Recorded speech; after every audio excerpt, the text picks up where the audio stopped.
Hello, everyone, and good afternoon, all of my friends and guys. Uh, you already know my name, introduction, so we can't take more time to be introduced. So, let me talk about what in today's world is going on. आज विश्व में क्या चल रहा है, इसके बारे में हम चर्चा करेंगे सर के साथ। फिलहाल में हम इतना जरूर कहेंगे सर, ये जो अमेरिका और ये विश्व में युद्ध चल रहे हैं ईरान के बीच, अमेरिका और ईरान के बीच, तो हम आज गैस ये भी जानेंगे सर के द्वारा कि इसका क्या इफेक्ट पड़ता है, क्या इसके फायदे हैं, क्या इससे नुकसान है। क्योंकि ऑलरेडी अगर हम एक वॉर को देखें now silently, so we can look, there is only a destroying world और destroyed battlefield, but what's the reason behind it? What is the concept of America to attack Iran or something? On why?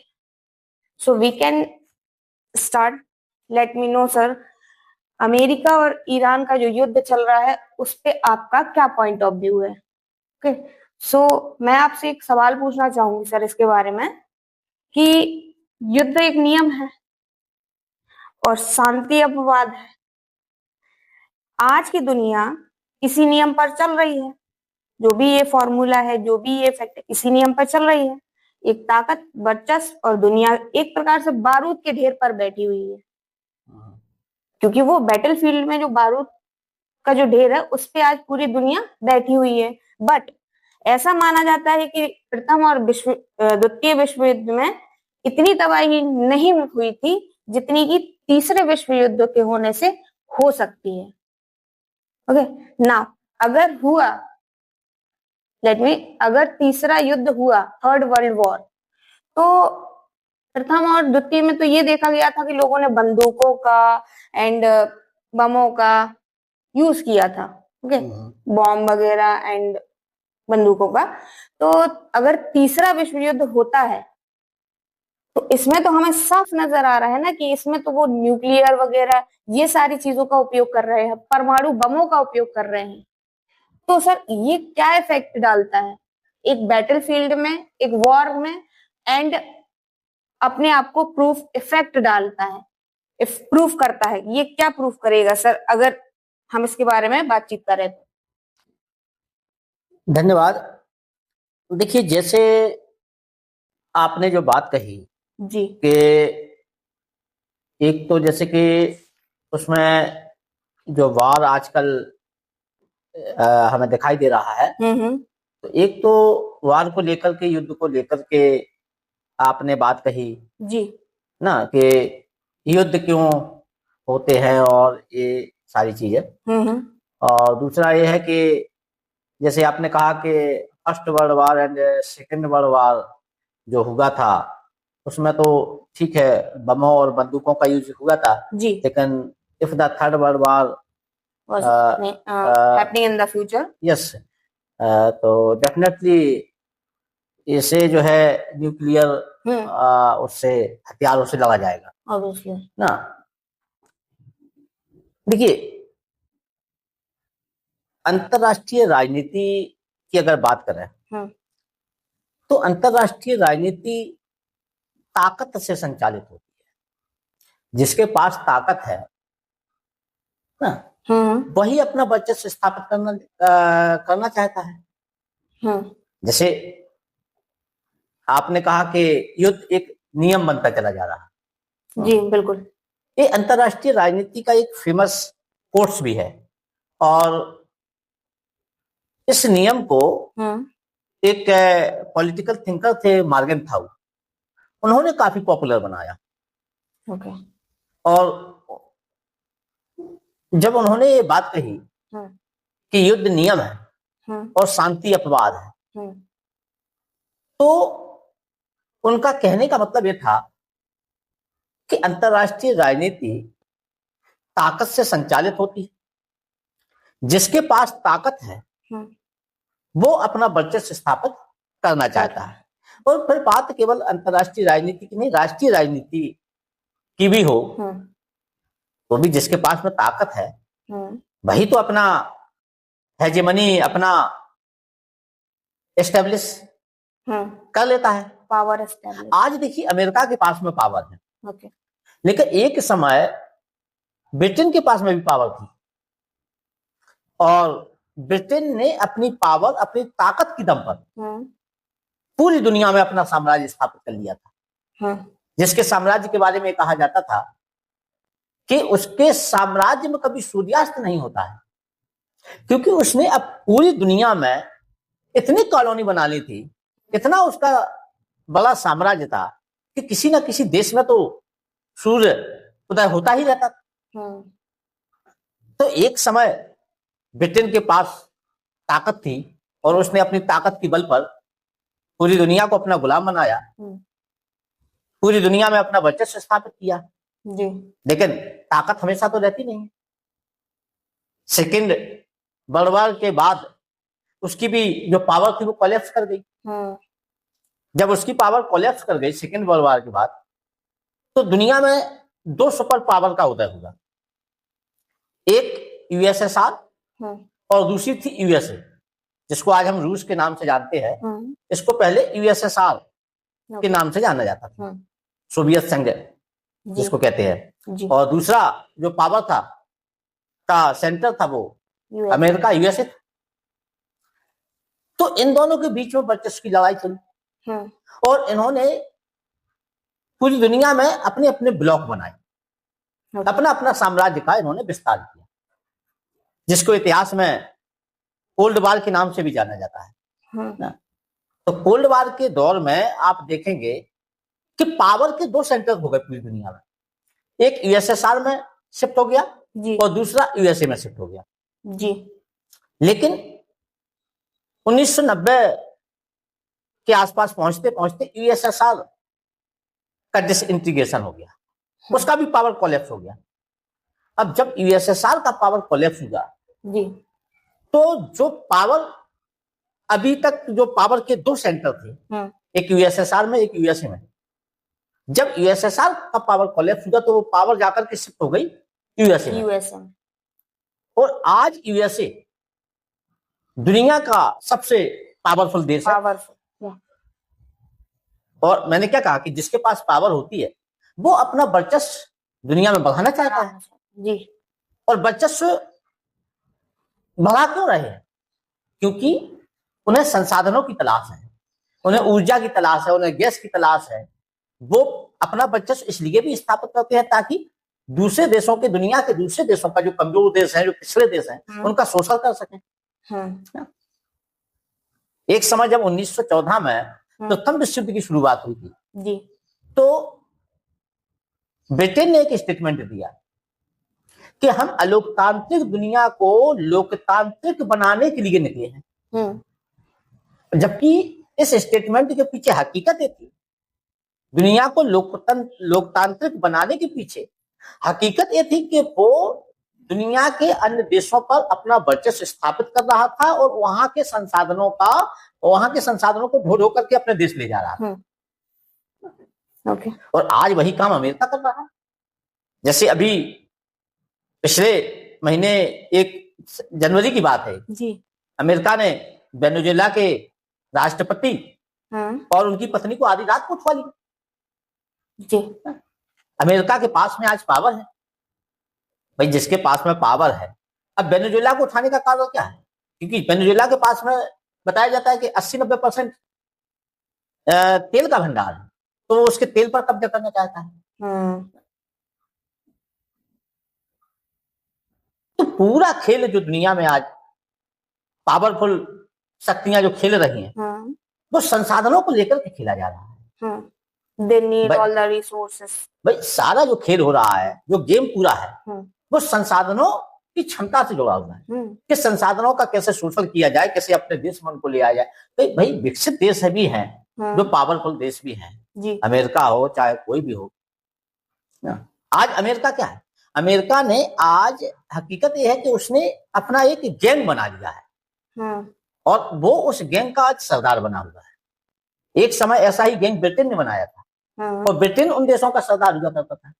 और आज America ने ऐसा ही gang बना लिया है जैसे NATO, इसलिए खड़ी की गई है ताकि हम दुनिया के अन्य देशों पर कब्जा कर सकें।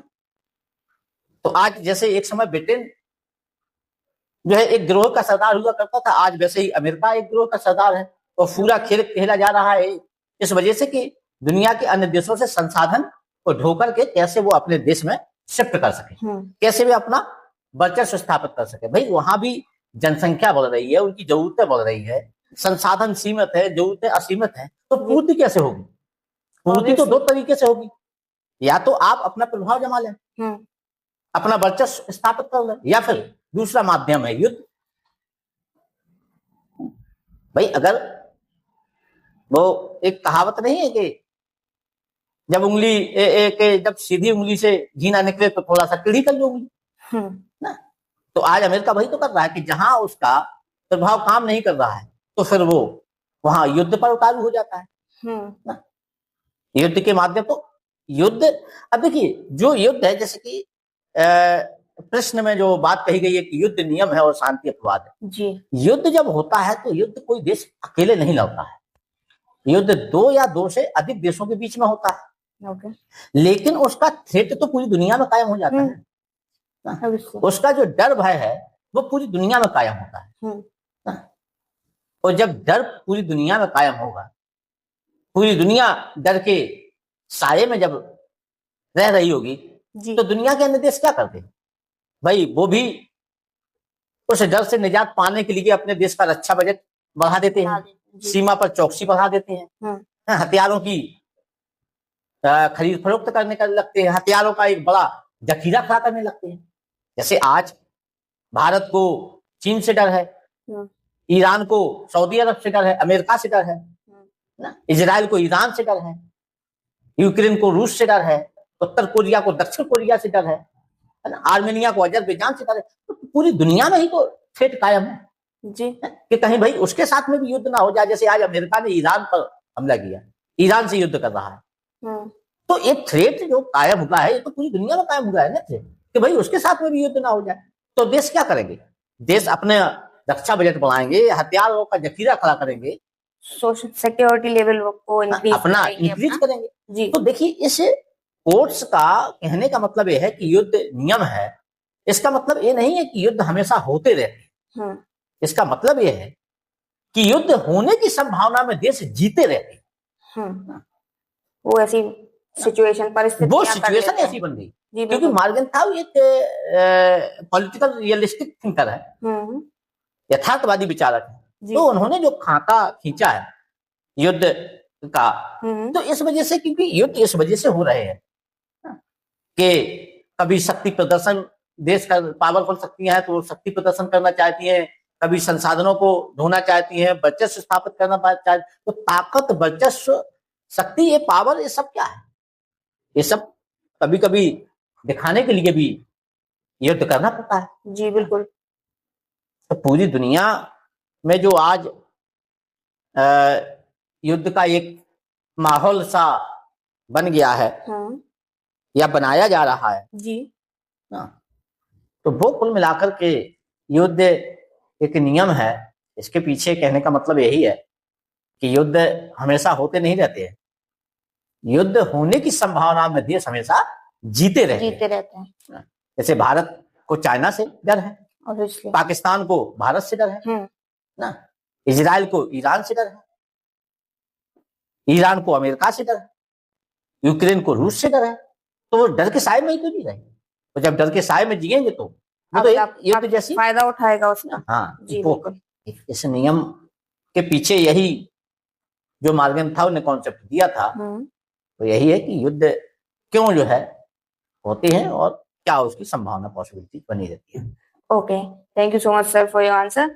नाउ मैं आपसे एक और सवाल पूछना चाहूंगी सर कि अमेरिका और ईरान युद्ध का क्या ऐतिहासिक मामला है?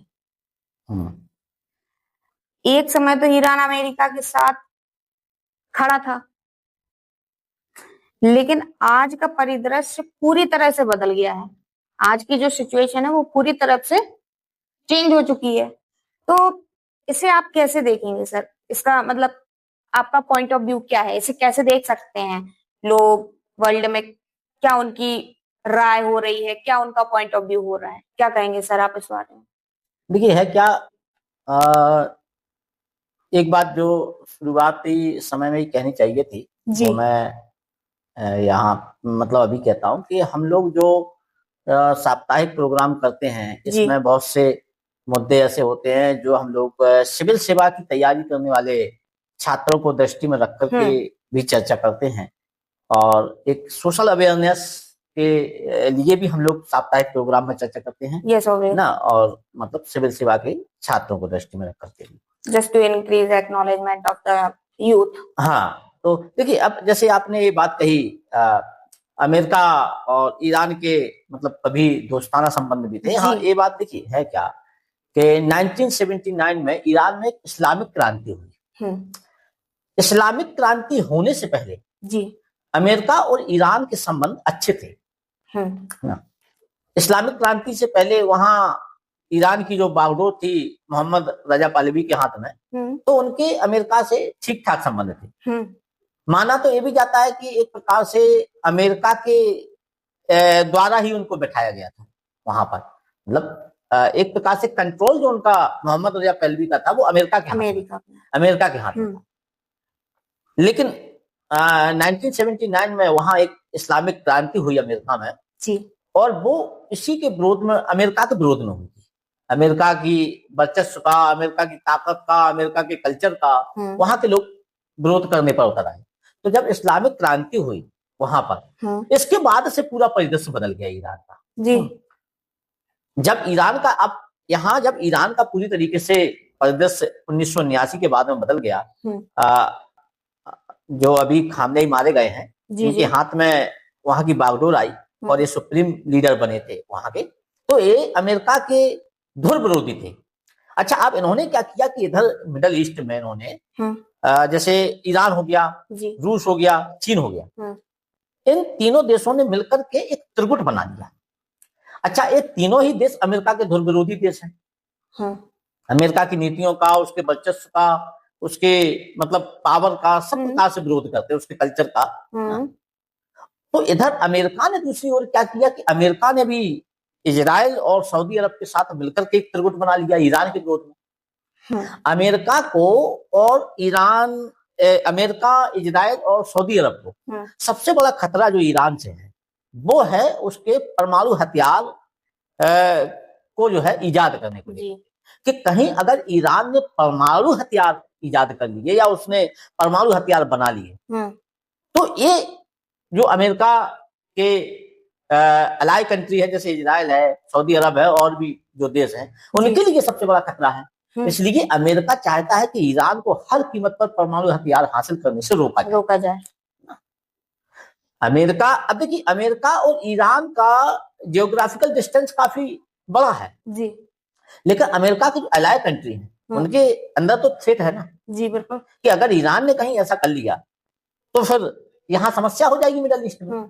इसलिए अमेरिका चाहता है कि अपने अलाई कंट्री के साथ मिलकर के ईरान को हर कीमत पर रोका जाए और ईरान को अस्थिर करके वहां अपने किसी फिर से ऐसे व्यक्ति को बिठाया जाए जो अमेरिका की हाँ में हाँ मिलाने वाला व्यक्ति हो, जैसे 1979 से पहले था। तो अमेरिका चाहता है कि उसी प्रकार का कंट्रोल फिर से उसके हाथ में आ जाए। भाई अमेरिका एक प्रकार से दुनिया में जहां जहां भी वर्चस्व स्थापित करना चाहता है, वो ये चाहता है कि उन देशों का रिमोट कंट्रोल उसके हाथ में हो और वो बस वहीं से बैठ करके उसको चलाता रहे। ऑब्वियसली। तो ये उसका मतलब एक अमेरिका और ईरान को लेकर के फिलहाल आज तो जैसे कि जो जंग छिड़ी हुई है अमेरिका इजराइल के बीच में 10 से 12-15 दिन हो गए और इन दिनों का अभी तक कोई रिजल्ट निकल करके सामने नहीं आया है, कोई मतलब एक फ्रूटफुल आउटकम उसका अभी तक नहीं आया है। लेकिन देखते हैं आगे अगर कुछ इसका रिजल्ट निकल करके आएगा तो हम लोग आगे इसका क्या परिणाम निकलेगा, हाँ उस पर भी इस मुद्दे को पर चर्चा करेंगे। Okay sir, thank you sir for your second answer. Now I am going to ask you a third question and at last sir आपसे एक लास्ट क्वेश्चन और पूछना चाहूंगी मैं कि युद्ध से गंभीर खतरे और नुकसान होते हैं, क्या युद्ध करने से कोई फायदा भी होता है? देखिए बिल्कुल भाई, देखिए युद्ध के जितने नुकसान हैं जी, नुकसान के बारे में तो जनरली हम लोग जानते ही हैं ऑब्वियसली सर कि कि एक युद्ध अगर मानव होता सभ्यता है, का विनाश हो जाता है, सिविलाइजेशन हाँ तबाह हो जाती है, हमारा कल्चर भी बिगड़ता है एंड रिसोर्सेस की भी काफी हार्मफुल हो बिल्कुल जाते है हैं। ना। तो वो हाँ एक उसका, अब देखिए वर्तमान समय में अगर मैं आपको एक बात बताऊं जी, कि युद्ध भी वर्तमान समय में एक बिजनेस बन गया है। बिजनेस के तौर पर युद्ध को देखा जाने लगा है। बिजनेस इस वजह से बन गया है युद्ध जी, कि जब मैंने अभी बताया था कि जब युद्ध होता है तो कोई एक देश के बीच में नहीं होता है, दो या दो से अधिक देशों के बीच में होता है युद्ध, जी, और उसका थ्रेट पूरी दुनिया में कायम होता है। अब पश्चिमी मुल्कों के पास में क्या है कि टेक्नोलॉजी है। अमेरिका के पास में हो गए, जर्मनी, जापान, फ्रांस, ब्रिटेन, इनके पास में क्या टेक्नोलॉजी है, टेक्नोलॉजी जी, एक से एक हथियार है। तो अब इन्होंने टेक्नोलॉजी है, इनके पास में एक से एक हथियार है, बढ़िया बढ़िया। अगर दुनिया के अन्य मुल्क उनके हथियार खरीदेंगे नहीं, उनकी टेक्नोलॉजी को खरीदेंगे नहीं, तो उसमें तो जंग लग जाएगी। और पश्चिमी मुल्कों के बहुत से देशों की इकोनॉमी में अगर बताऊं तो वो हथियारों की सप्लाई पर ही टिकी हुई है जी। अगर हथियारों की सप्लाई नहीं होगी तो उनका इकोनॉमी डाउन हो जाएगा, पूरा डैमेज हो जाएगा उनका इकोनॉमी। तो इस वजह से होता क्या है कि युद्ध या तो करवाए जाते हैं या युद्ध किए जाते हैं। भाई दो देशों के बीच में युद्ध करवा दिया। अगर भाई जो पावरफुल शक्तियां हैं, जैसे मैंने कहा कि अमेरिका अगर कहीं पे डायरेक्ट इन्वॉल्व नहीं होता है मान लीजिए, तो क्या करता है कि दो देशों के बीच में कहीं पर जाकर के युद्ध करवा दिया। अब जब दो देशों के बीच में युद्ध होगा तो उसका थ्रेट तो पूरी दुनिया में कायम होगा। तो जब थ्रेट पूरी दुनिया में कायम होता है तो देश क्या करते हैं, उसके लिए तैयारी करते हैं। अब हथियार कहां से खरीदेंगे, हथियार इनके पास में, टेक्नोलॉजी इनके पास में ना जी, ऑब्वियसली भाई। अगर इनके और कभी कभी क्या होता है कि युद्ध में जब कोई पावरफुल शक्ति जो अमेरिका है, जैसे कि रूस है, जैसे कि ये लोग इसलिए भी डायरेक्ट शामिल हो जाते हैं ताकि अपने हथियारों का शक्ति प्रदर्शन भी कर सकें। भाई किनके पास में बेहतर हथियार है, अमेरिका के पास बेहतर हथियार है कि रूस के पास बेहतर है कि फ्रांस के पास बेहतर है, किसके पास बेहतर हथियार है। भाई जब दुनिया देख लेगी कि नहीं भाई अमेरिका के पास में ज्यादा बेहतर हथियार है, तो शक्ति हथियारों का शक्ति प्रदर्शन भी हो जाता है युद्ध के बहाने जी। तो कुल मिलाकर के आज अगर आप देखेंगे तो युद्ध भी एक प्रकार से एक बिजनेस बन गया है। जैसे आज बीमारी को डॉक्टर ने एक बिजनेस बना लिया है। डॉक्टर क्या चाहता है, डॉक्टर चाहता है कि जितना ज्यादा आप बीमार होंगे उतना ज्यादा उसकी दुकान चलेगी। भाई कई प्रकार की जांचें कराएगा वो, फिर आपको डराएगा वो, जितना ज्यादा आपके अंदर डर होगा उतना ज्यादा उसके पास में पैसा जाएगा। और ऐसे ही ये दुनिया के जो बड़े बड़े मुल्क हैं जिनके पास हथियार है, जिनके पास टेक्नोलॉजी है, ये क्या करते हैं, या तो युद्ध करवाते हैं या फिर कहीं जाकर के डायरेक्ट इन्वॉल्व हो जाते हैं ताकि जो है इनकी दुकानें चल सके।